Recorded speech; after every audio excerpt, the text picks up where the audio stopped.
I think in a country like Brazil, the government can't do everything, almost by definition. And throughout the world, the private sector has shown a great interest in investing in infrastructure if given a certain amount of stability about the rules of the game.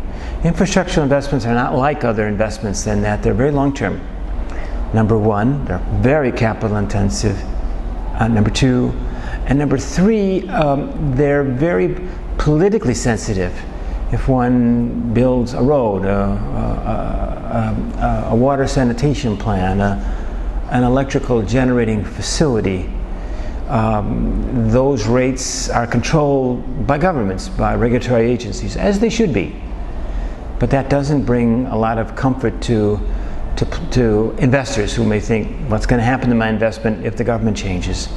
So these are all ways in which obtaining private sector involvement or in infrastructure is challenging and presents unique challenges, but that it's also, that's not an excuse for inaction. I think what the government has to do is clarify those rules, clarify the ways in which rates will be set, guarantee rates of return over long periods of time that are attractive.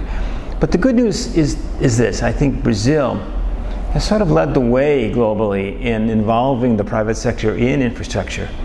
Granted all the problems we have now, it still is true that the private sector funding has been more important in Brazil almost than in any emerging economy of Brazil's level of development in the world. So that's a little bit strange. It isn't only the government putting money. The private sector has in the past, is to a certain extent now, and certainly will in the future, be an important partner with the government. But as I say, it's tricky, and it's not something. The way the contracts are written, the way investors get repaid for the risks they run in infrastructure investment, the way the government regulates that investment so that it's always maintained in the public interest. Tricky questions, but I think the record in Brazil shows that those questions can be addressed.